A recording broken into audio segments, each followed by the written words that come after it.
Hey, welcome. This is Lee Waller. Today I'm going to take a look at animating this text effect here. I've converted text layers into shape layers and using the path information along with using properties like the new taper property and trim paths. Let's take a look at it. I'm going to start a new composition. 1920 by 1080, 24 frames per second at 10 seconds. And I'm going to work on the text first. This works best with a thin type font. So I'm going to separate this into two different text layers. I'm going to select both of those and then jump into the paragraph tab, center align those, and then jump into alignment. And let's make sure that that is set to composition, and then we'll center those. So I'm going to break these into shape layers. I'm going to take it one at a time. I'm going to right click on the word and go to create shapes from text. You'll notice that it hides the original text layer, and now I have a layer that when I open up the contents, each individual letter is now a shape. Let me do that with the word varmints now.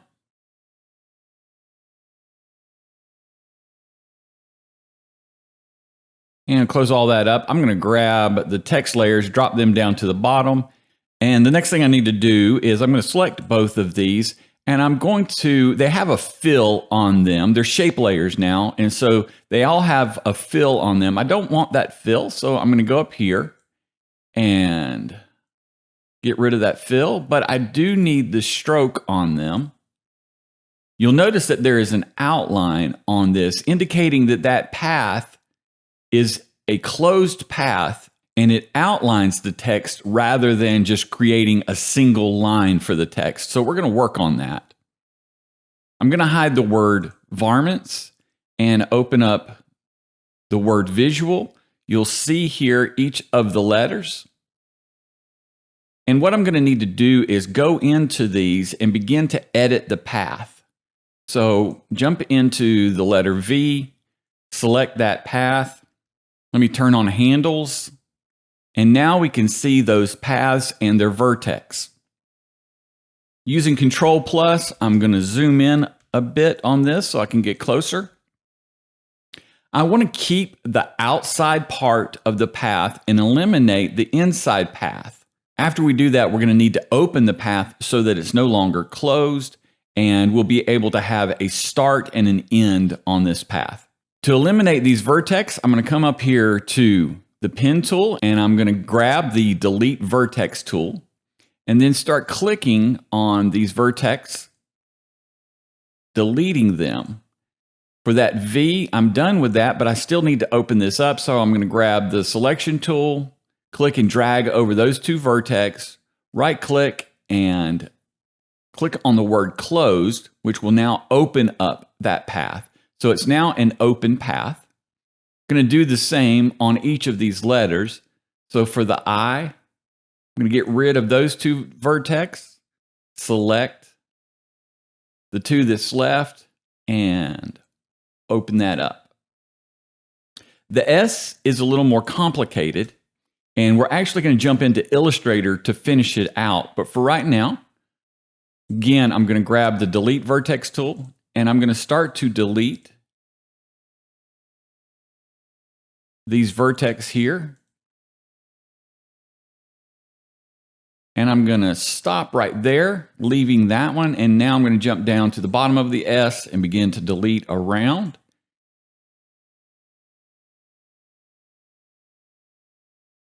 And stop right there. I still need to open this up before I send it over into Illustrator. So I'm going to select this vertex, and then I'm going to shift click and select that vertex, and then right click and do closed, or click on the word closed so that it opens it up. To finish this out, I'm going to take it into Illustrator, and what I'll need to do is I'll need to cut this path and then connect this area right here. Unfortunately, I can't do that in After Effects. So I need to come down here to the S, click that path right there and copy it. Control C, Command C. And I'm going to jump into Illustrator, and I'm going to start a new document. And this is a 1920 by 1080 document. And I'm just going to simply paste that now, Command Control V, and there is my path. I'm going to zoom in, Control plus on the keyboard so I can see this a little bit better.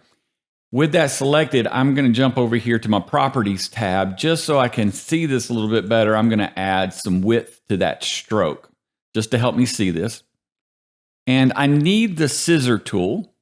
That Scissor Tool might be under the Eraser tool there. If you're having trouble finding it, you can also click on the letter C to bring that up. And I need to click right here, and that creates a cut right there.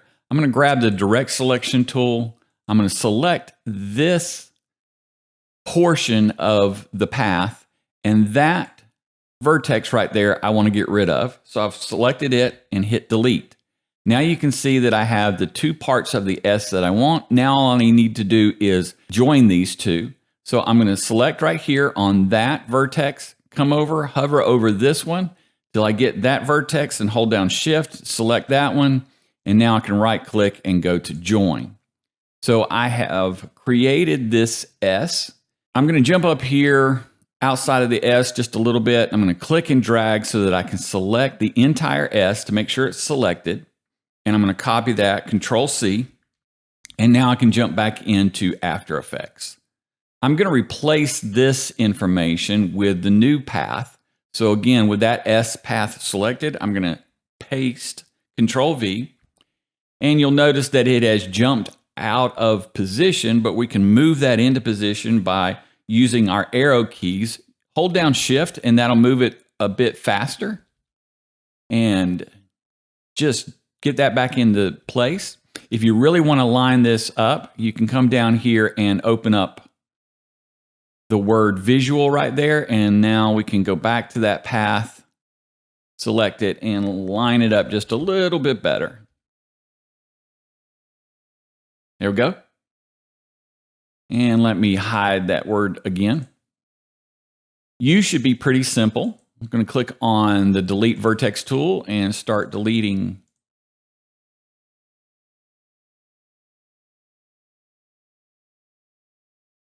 these vertex. And of course, again, we need to open that up.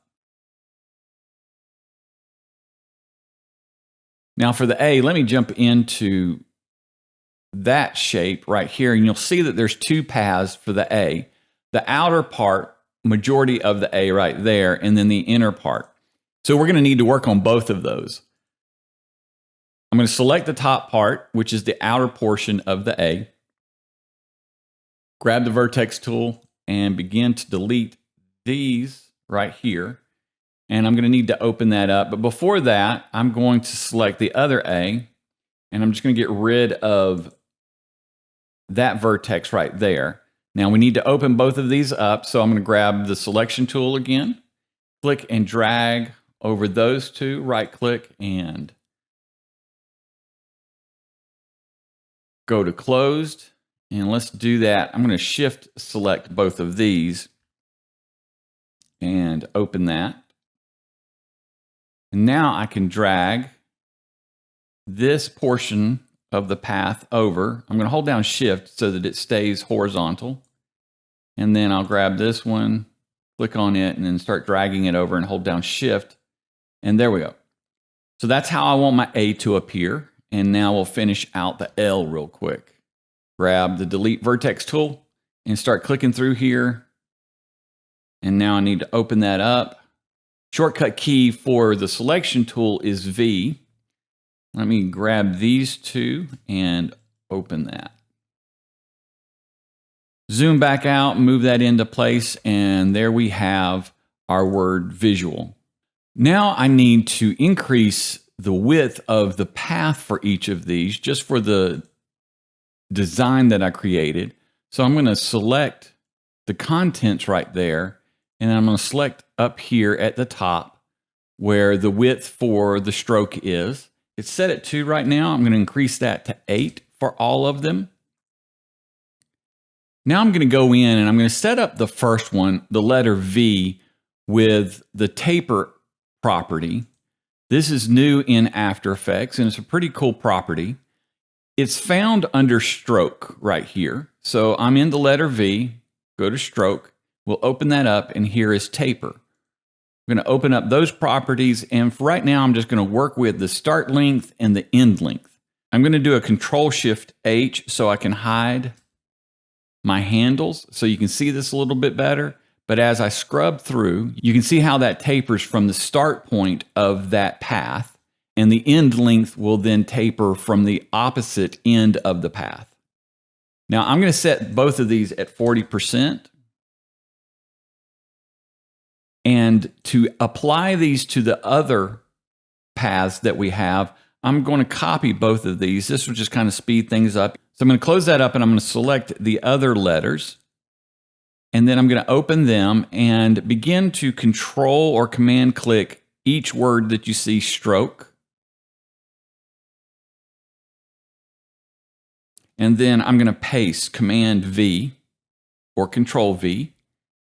And now I've pasted those properties to each of the strokes for each of the shapes in this word. Close that up. The next thing we're going to do is animate these paths coming in. To do that, we're going to add a property to the contents of this shape layer. So I'm going to select the word contents right there, come over here to add, click on that, and we're going to go to trim paths. You'll see that it drops that property down here at the bottom of all of these shapes. So it's going to affect all of these shapes simultaneously. I'm going to open up trim paths, and we can play with this a little bit. You can see how I am controlling all of them at the same time. And we're going to set up the animation, and then we'll do a little bit of work to drop them onto the letters individually. For this animation, I'm going to start with the start point at 100%. I'm going to set a keyframe right there at the beginning of my timeline, jump in 1 second, and then bring that down to 0. You can see that that animates all of the text in. Going to let that hang for about a second, and then we will start with the end point, set a keyframe right there, leave it at 100%, and then we're going to jump to 3 seconds in, and we will drag that now down to 0%. And so we can take a look now at our animation. All of the text animates in, it holds for a second, and then animates out. I do want to select all of these keyframes, and I'm going to hit F9 on the keyboard. If that's not working for you, you can right-click on any of them, go to Keyframe Assistant, and do Easy Ease right there. And that will ease all of these, just giving them a little bit more of a bounce to them as they animate in and out. In the original, I have each of them animating in separately. So what we're going to need to do is take this trim paths right here and apply it to each of these letters individually and offset their timing. So I'm going to select the trim paths, copy it, Control-C, Command-C, and now I'm going to delete it. And I'm going to go to each of the letters individually. I'm going to start with the V and start at the very beginning of the timeline, and I'm going to paste that in, Command-V, Control-V. You'll see that those keyframes are right there. I'm going to offset by about 6 frames, then go to the I and do the same thing, paste those in, Control-V, Command-V, then jump another 6 frames in and continue this process of pasting that trim paths to each of these.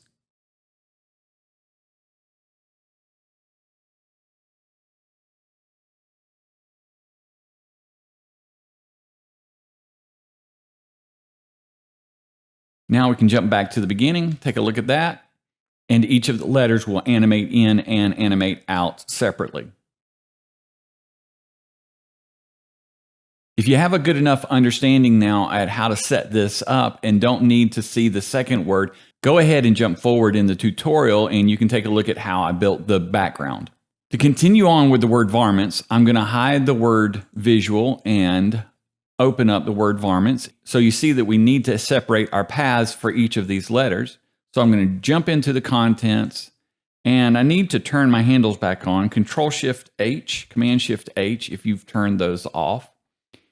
And I need to get the Delete Vertex tool. I'm going to Control+, zoom in, and start working on these. Let me select that path right there and start deleting. V on the keyboard grabs the selection tool and then closed, and grab the delete vertex tool. Begin to work on the A here. I need to select that second path in the letter A. And now the selection tool, and I need to open this one up.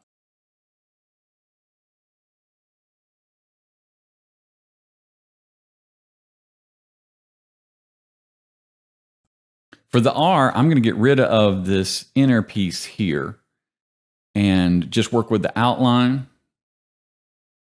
Delete vertex tool. I'm going to select delete those right there. And I'm going to open this path up. I'm going to open it down here. And then I'm going to jump into the R right here. And that is the part, I'm just going to go ahead and delete that. Come over to the M, delete vertex tool, and continue. There's 2 vertex up there, 2 right here, again 2 right in that space, and then delete that one. Selection tool, the letter V on the keyboard will get you to that. And let's open that up.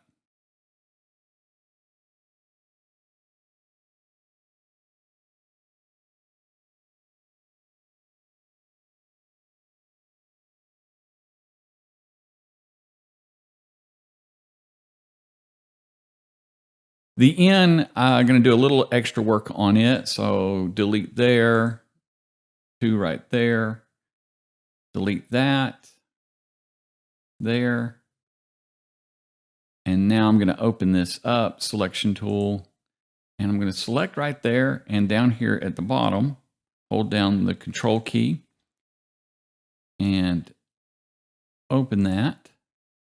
Now, the problem with this is I do have 2 vertex right there, but they're up a little bit higher than what you'll see here and here. If you do not have your rulers open on your viewer, you can do a Control R or Command R and open up those rulers. And I'm going to pull a guide down and line it up with the bottom of these other letters here. And I'm going to select these 2 vertex, and I'm just going to use Shift and arrow down to begin to line those up. That looks good. And now I can get rid of that guide. And now we can continue on with the letter T.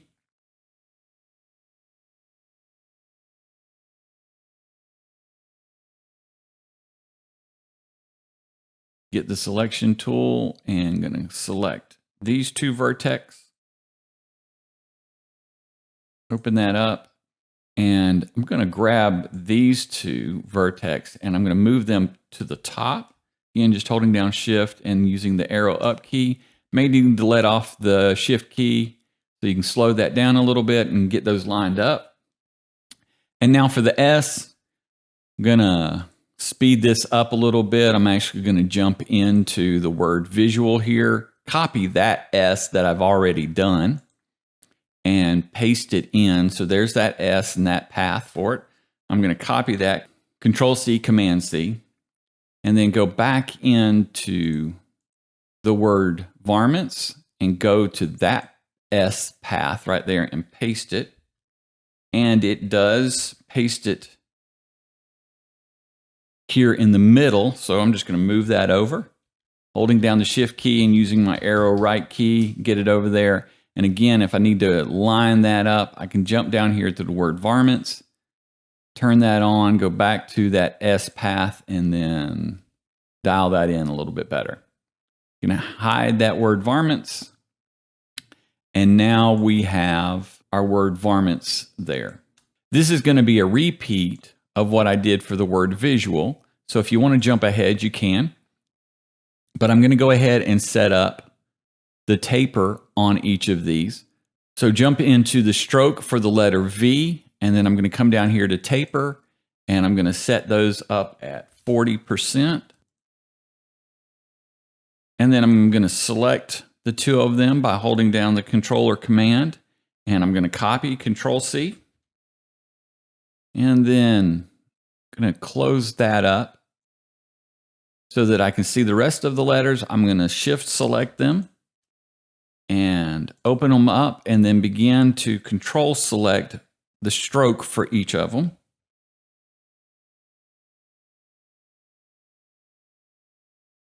And paste that to those properties. So what I do need to do is I need to increase the width of the stroke for each of these. So I'm going to click on the word contents, come up here to the stroke width and dial in that at 8 pixels. And there we have our taper effect. We still need to animate this. So I'm going to start off with the word contents, go to Add, Trim Paths. The animation for the word visual ended at 3 seconds. So I'm going to start the animation for varmints right here at 3 seconds. Open up that trim paths. Bring the start up to 100%. Set a keyframe there. Jump 1 second in. Bring that down to 0%. Let that hold for a second and then start the end of the trim paths at 100% and then another second in. Drag that down. So we should now have each of those animating in, then back out. Okay, looks like I missed something right there at that last one. I'm going to use the J key to jump over. Okay, so I did not get that down to 0%. There we go. We're down to 0% on that, and then I can select all of those again and either right click on them and go to Keyframe Assistant, Easy Ease, or use the F9 key on your keyboard. And that'll just add a little more bounce and life to those animations. All right, if I want to add this to them individually, I'm going to copy that trim path, Control C, delete that, and then I'm going to jump in again to each one of these, starting at 3 seconds. Paste that to the letter V, jump 6 frames, paste that to A, and continue the process out through each of these letters.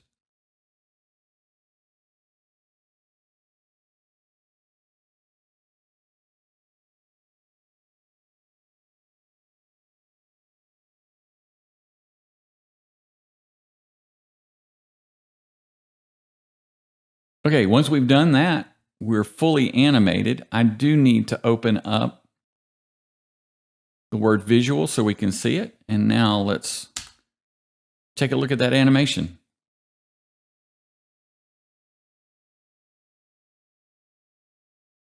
You can adjust that by adjusting the timing on that trim paths animation to whatever you like. We'll take a look at the original and play through that.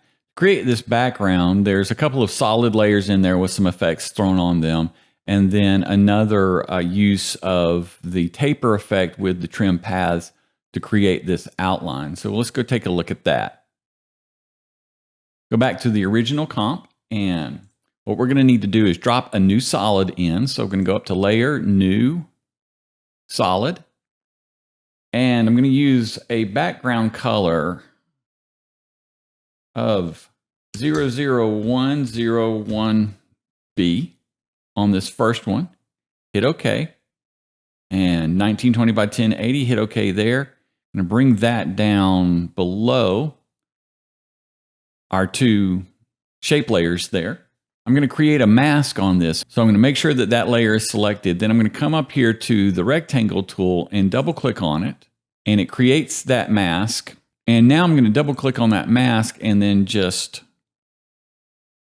bring that in. Hold down the Control or Command key when you grab that edge, and you'll be able to draw in both top and bottom of that mask.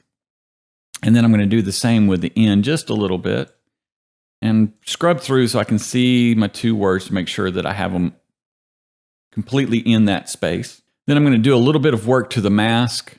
Going to feather the mask some, about 180 pixels there, and then bring the expansion in to a negative 115. You'll see that a little bit better. We can turn off, we can toggle the transparency on that just to see that a little bit. And I'm going to add an effect onto this. That effect will be grid. And so I'm going to go to Generate, Grid right there. I'm going to make an adjustment to the grid. I'm going to come up here to Size from Corner Point and change that to Width Slider. And we can leave that at 32, but then I'm going to drop the border from 5 down to 3. And we're going to jump into this layer right here, that solid layer, and close up the mask, go to Effects. Let's go down here to Grid, and we're going to add a compositing option right here. Click on that, and it's going to automatically select that mask. So now that effect is responding to that mask that we've placed on it. And the last thing that we need to do for this layer is we're going to drop the opacity down quite a bit. So I'm going to select that solid layer, hit the T on the keyboard, and drop that down to 8%. We'll be able to see it a little bit better when we drop in the next solid. So we're going to close that up, go up here and Layer, New, Solid. I'm going to change the color of this one just slightly, and we'll make that 0019 2A. Hit OK on that. And we're going to drag that one beneath that original one right there. And I'm actually going to come into our top one and copy that mask right there. Control C, and I'm going to paste it to the new one. And we're going to add now a different effect to this second solid that we've dropped in. So let's go up to Effect, Noise and Grain, and let's add Fractal Noise to it. We'll make some changes to this Fractal Noise. We're going to leave it at basic, but let's change this to block. Let's drop our contrast down to 33. And we're going to animate the evolution of this. So let's set a keyframe with our timeline indicator at the very beginning of the timeline. And then let's drag all the way to the end. And on the 0x for that evolution, let's set that to 5. And we need to make one adjustment. Let's jump into the evolution options right there. And let's say cycle that, so that when this loops, we won't see it jumping. And we need to change the blending mode of the fractal noise to soft light.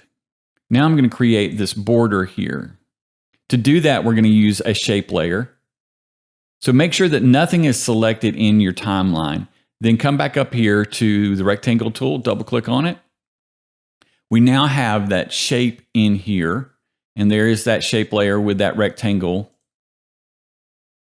And I'm going to open up the properties for the rectangle and go to the size. I'm going to deconstrain the size, and I'm going to set the size to 1767 tab over by 436. Going to leave the stroke at white, but I'm going to increase the width of it to 10. Now I'm going to jump into the stroke of this shape, and we're going to use the taper effect. And I'm going to set both the end and the start to 100%. Let me turn off the handles real quick so we can see this. So there we have that beginning and end tapered right there. To animate that, I'm going to add trim paths to this rectangle. So I'm going to select the rectangle, go to trim paths, and drop that in. You'll see it right there. And now I can use, rather than the start and end, I'm going to use the offset to animate this. And I'm just going to animate it during the duration of this entire composition, one full revolution. At the beginning of the timeline, set a keyframe at 0x, and then we'll drag that to the end. And now let's type in 1x, or just type in 1, and that is telling After Effects to do one full revolution. And you'll see that moving around. You can increase that by increasing the number of revolutions but for this composition, that's what I did. So it will cycle as you see it and continue to move through. The last thing that I did for the original is you'll see that the text is blending into the background.